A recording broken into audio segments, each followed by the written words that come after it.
Hello, good morning, नमस्कार दोस्तों। आज 3 जून की करंट अफेयर्स में आप सभी का हार्दिक अभिनंदन है, हार्दिक स्वागत है तहे दिल से। तो चलिए पहले प्रश्न के साथ शुरुआत करते हैं बिना समय गंवाए। तो ध्यान रखिए, पहला है प्रश्न, माता पिता का वैश्विक दिवस कब मनाया जाता है? जी हाँ, माता पिता हमारे जीवन में बहुत महत्वपूर्ण रखते हैं, इसीलिए यूनाइटेड नेशन जनरल असेंबली ने, यूएनजीए ने, तो माता पिता दिवस भी घोषित किया है। तो बताइए, ए 5 जून, बी 1 जून, सी 21 जून या डी 2 जून? तो ध्यान रखिए, इसका आंसर है 1 जून को हम माता पिता दिवस मनाते हैं। माता पिता का, हमारा भविष्य पूरा माता पिता के संस्कारों पर निर्भर करता है। तो जो भी वो आपको दें, तो ध्यान रखिए उसको आप अपने जहन में, गहन में बहुत अच्छे से बिठा लीजिए, तभी जीवन आपका सत्कार होगा और साक्षात्कार होगा। अच्छा, उसी के साथ ये बताइए 21 जून को हम क्या मनाते हैं? योगा डे। ध्यान रखिए, yoga day, international yoga day, ये आपको ध्यान रखना है। ठीक है, 2 जून की रोटी जरूर खाइएगा, ये आपको ध्यान रखना है। ठीक है, कहते हैं 2 जून की रोटी नहीं मिलती, 2 जून की रोटी भगवान करे आप सबको मिले, क्योंकि अराउंड आपको पता है 450 मिलियन पीपल, 2 टाइम का खाना नहीं मिलता इन लोगों को। हंगर, तो हंगर इंडेक्स में इंडिया का रैंकिंग क्या है?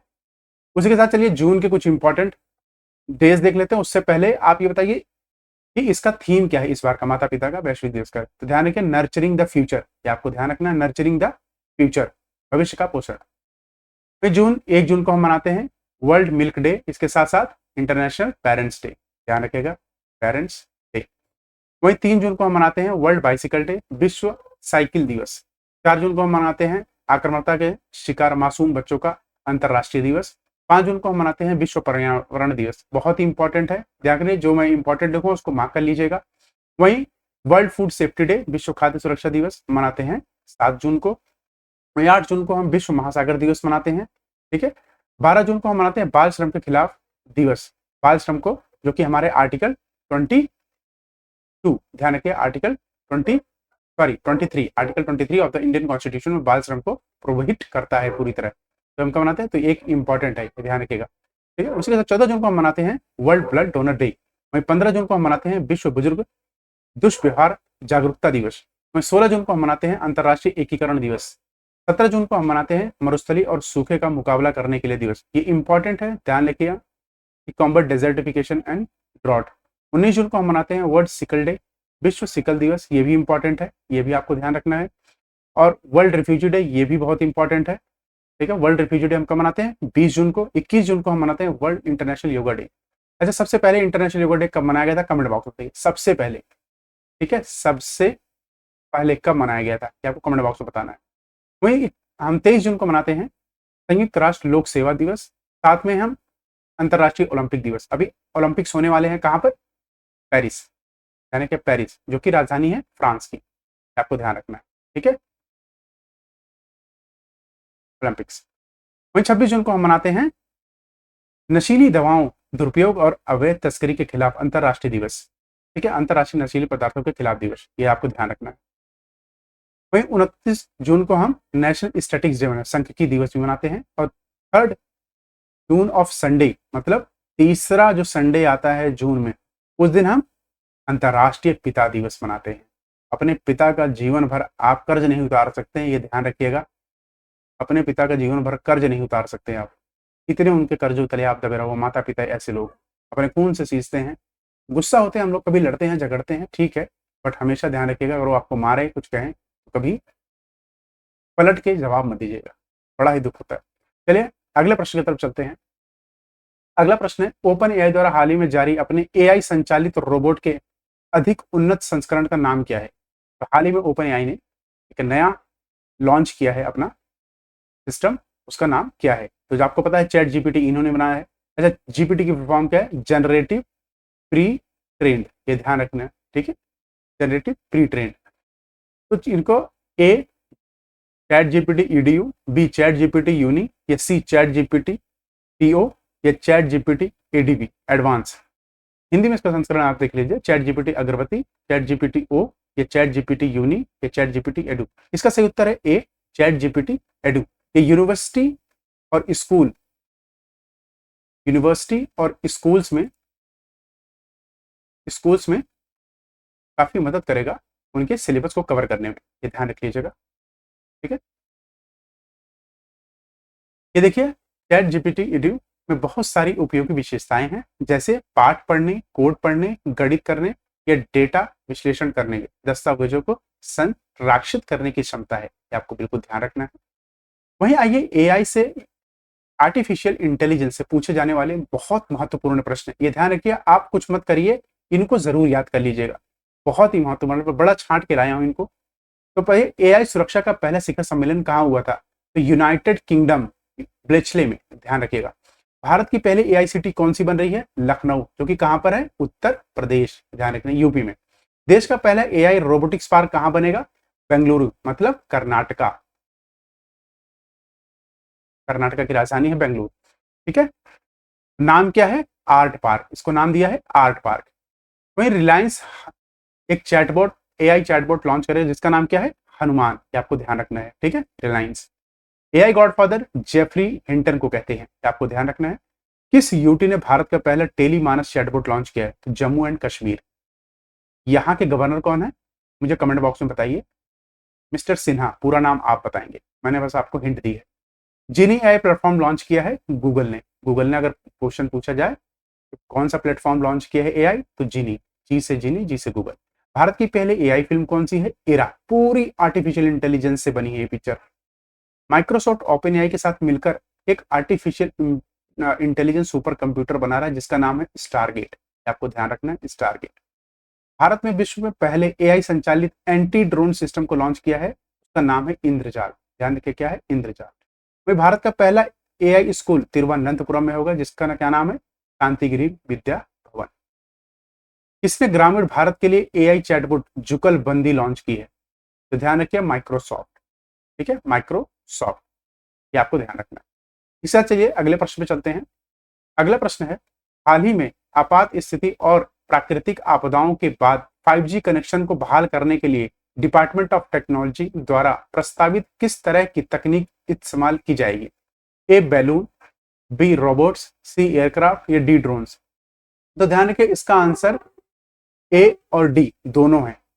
यानी कि ए और डी, गुब्बारे और ड्रोन का इस्तेमाल करके कभी भी कहीं प्राकृतिक आपदा अगर आ जाए, ठीक है, हजार्ड आ जाए, अगर कहीं हजार्ड आ जाए तो वहां पर देखिए एआई टावर्स लगाने इतने आसान नहीं होते, क्योंकि वहां आने के बाद अस्त व्यस्त हो जाती।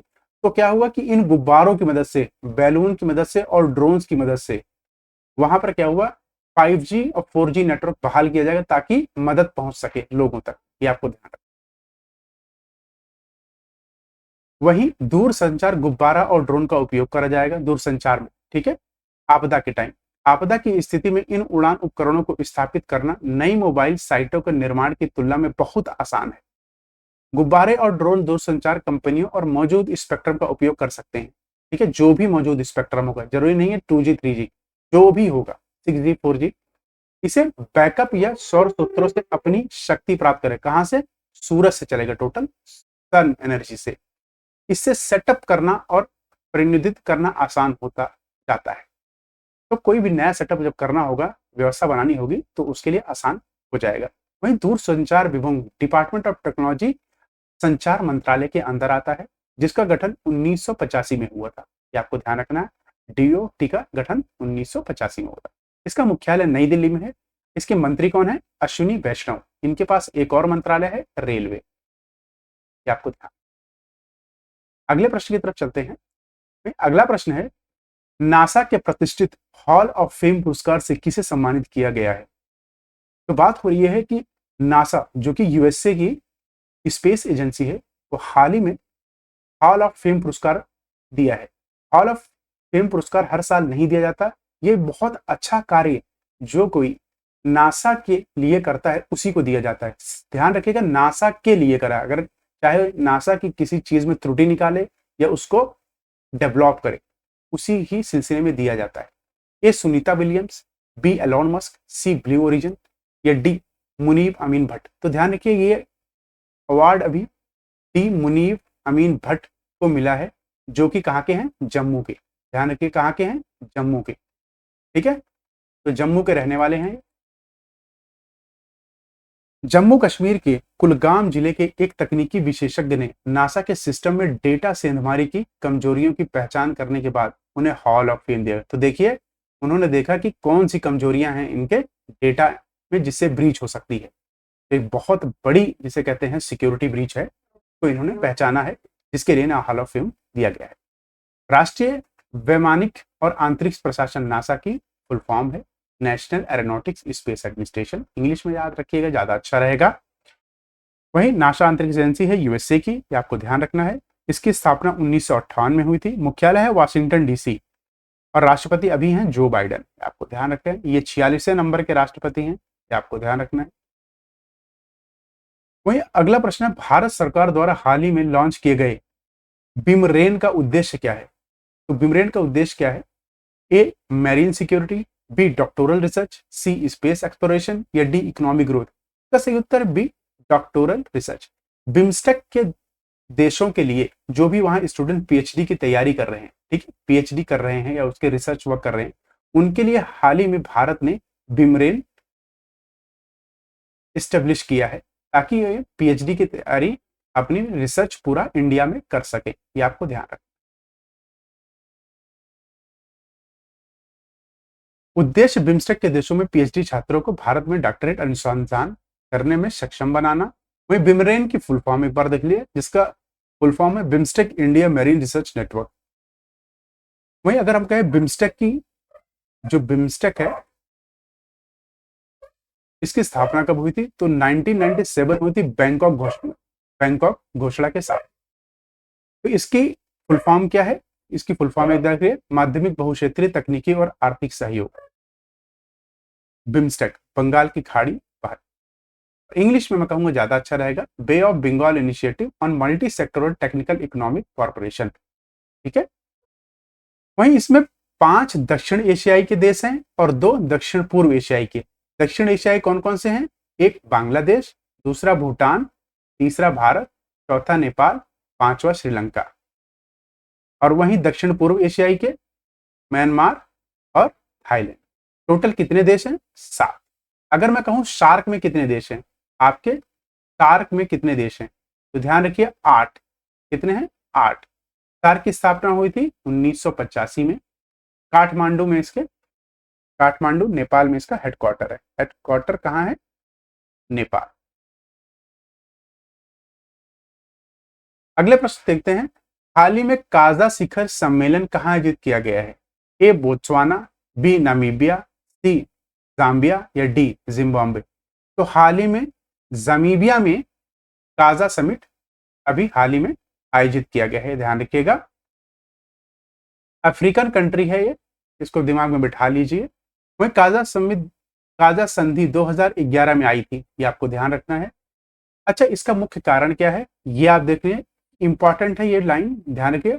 वही कांगोंग जम्बेजी ट्रांस फ्रंटियर संरक्षण क्षेत्र काजा टीएफसीसीए एक वन्य जीव अभ्यारण्य है जो 5 दक्षिण अफ्रीकी देशों में फैला हुआ है। कितने देश? 5 दक्षिण देश जो कांगो और जम्बेजी नदी की घाटियों के साथ आम सीमाएं साझा करते हैं।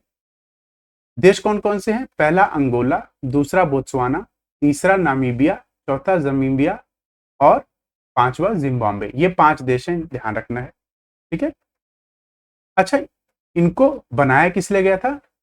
क्योंकि 2/3 हाथियों की संख्या इन्हीं 5 देशों में, मतलब अफ्रीका के देशों में आती है, लेकिन खासकर इन 5 देशों में तकरीबन 80% हाथियों की जनसंख्या इन्हीं में।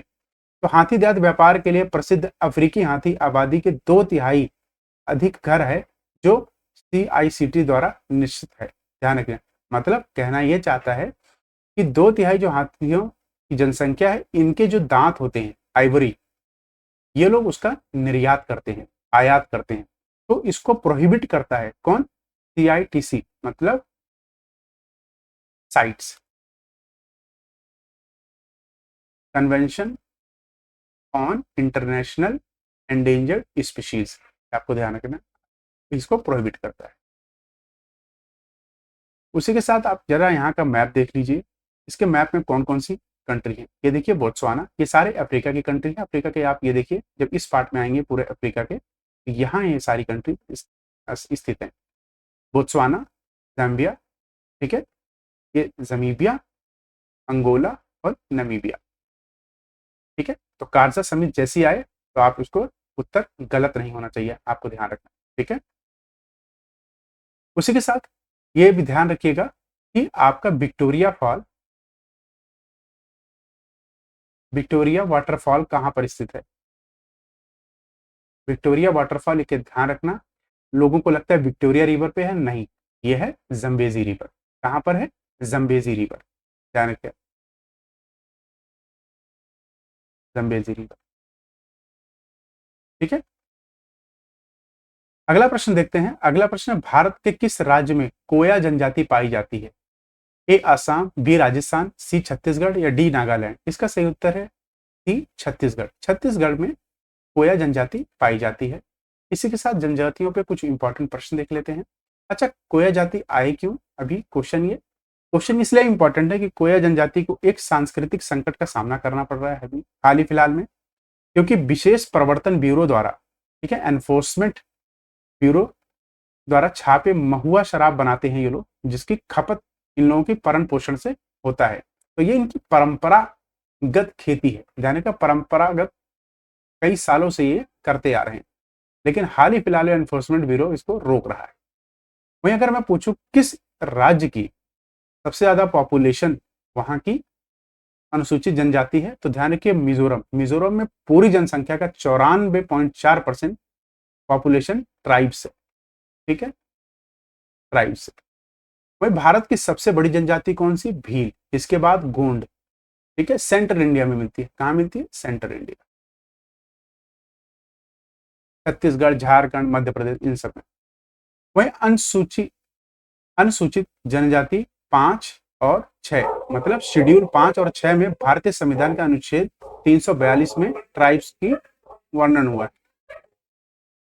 कुल पीबीटी की बात करो तो 75 है, ध्यान रखिएगा, 75 पीबीटी, पर्टिकुलरली वर्नेबल ट्राइब, इनका नाम होता है पर्टिकुलर वर्नेबल ट्राइब, मतलब जनजातियों में सबसे पिछड़ी जनजाति ये होती है, ठीक है, सबसे पिछड़ी।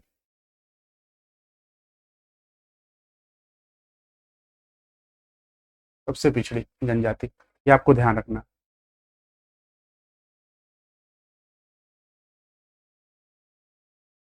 अगला प्रश्न की तरफ चलते हैं। अगला प्रश्न है, हाल ही में किस राज्य ने 1857 के महामारी के रोग अधिनियम के तहत मानव रेबीज को एक सोचनीय बीमारी घोषित किया है, जो कि बहुत बड़ी बात है, क्योंकि एपिडेमिक डिजीज एक्ट 1897 में आया था। तो अभी हाल ही में एक राज्य ने रेबीज को नोटिफाइबल डिजीज डिक्लेयर किया। ए उत्तर प्रदेश, बी तमिलनाडु, सी जम्मू या डी नागालैंड। हाल ही में आपने देखा होगा कुत्तों के काटने की न्यूज काफी आ रही है, जिससे लोगों को रेबीज फैल रहा है। रेबीज कुत्ते, बंदर, बिल्ली के काटने से होता है, ध्यान रखिएगा, जोनोटिक डिजीज है। तो इसका सही उत्तर है सी जम्मू। जम्मू ने हाल ही में ये डिक्लेयर किया है। रेबीज एक वैक्सीन रोधक, जो कि रेबीज को रोका जा सकता है, वैक्सीन रोधक बीमारी है, जो कि जेनेटिक मतलब जानवरों से होने वाली, ठीक है, जानवरों से होने वाली वायरल बीमारी है, जो RBV वायरस से होती है। तो वायरस का पूछ लिया तो RABB वायरस, ध्यान रखिए। यह मुख्य रूप से केंद्रीय तंत्रिका को प्रभावित करती है, आपके सेंट्रल नर्वस सिस्टम को भंग कर देती है, दिमाग को प्रभावित करती है। 99% मामलों में घरेलू कुत्ते मनुष्य में रेबीज वायरस के कारण होते हैं। आपने देखा होगा रोड पे चलते हुए कुत्ते बहुत कम काटते हैं, लेकिन जो कुत्ते पाले हुए थे वही काटते हैं, और कई लोग उनको इंजेक्शन नहीं लगवाते, जो कि रोकथाम के लिए करवाना चाहिए। अगर मैं कहूँ जम्मू के गवर्नर का क्या नाम है, तो मैंने आपसे पूछा था, अब फिर पूछ रहा हूँ, तो सिन्हा, मैं फिर गया मनोज सिन्हा, आने के बाद ये ध्यान रखें। एक यूनियन टेरिटरी है जम्मू। अच्छा बताइए 370 कब हटाई गई थी हमारे देश से? आर्टिकल 370, कमेंट बॉक्स में, ठीक है, आर्टिकल 370 कब हटाई गई थी? अगला प्रश्न देख लेते हैं, सहायक निकायों SB60 की 60वीं बैठक कहाँ होगी 2024 की? A France, B USA, C India या डी जर्मनी। इसका सही उत्तर है डी जर्मनी के बोन में, जर्मनी पे, ठीक है। माध्यमिक वार्षिक जलवायु सम्मेलन, जिसे सहायक निकायों की 60वीं बैठक के रूप में भी जाना जाता है, उन देशों को एक साथ लाएगा जो जलवायु परिवर्तन पर संयुक्त राष्ट्र फ्रेमवर्क कन्वेंशन UNFCCC के हस्ताक्षरकर्ता है। मतलब जिन लोगों ने United nation framework convention climate change पे साइन कर रखा है, जो कि क्लाइमेट चेंज के ऊपर काम करती है, और कॉन्फ्रेंस ऑफ पार्टीज हर साल ऑर्गेनाइज करवाती है, ध्यान रखिएगा।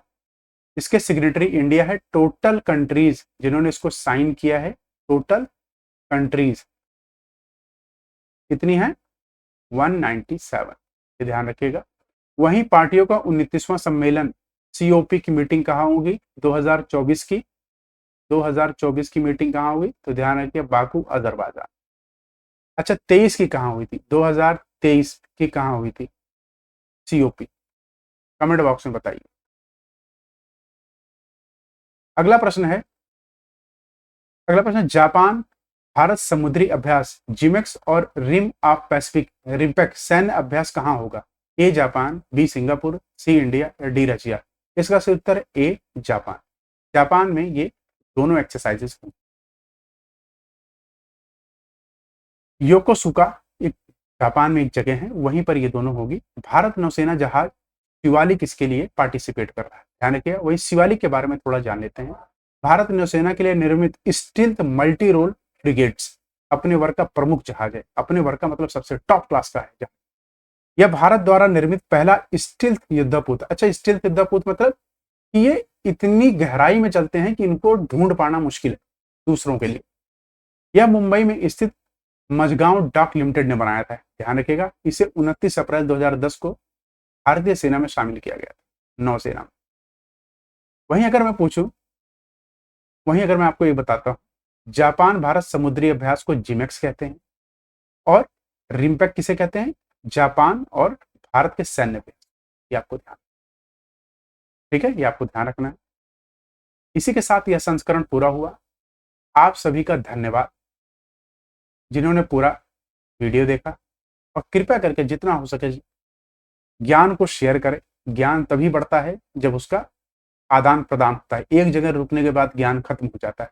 अगर सभी यही सोचते हैं ज्ञान हमारे पास ही रहे तो क्या होता? आज हम लोग भी अज्ञानी होते। चलिए, आपका दिन बहुत अच्छा गुजरे। कल फिर नए एक वीडियो के साथ मिलेंगे। तब तक के लिए जय हिंद, जय भारत।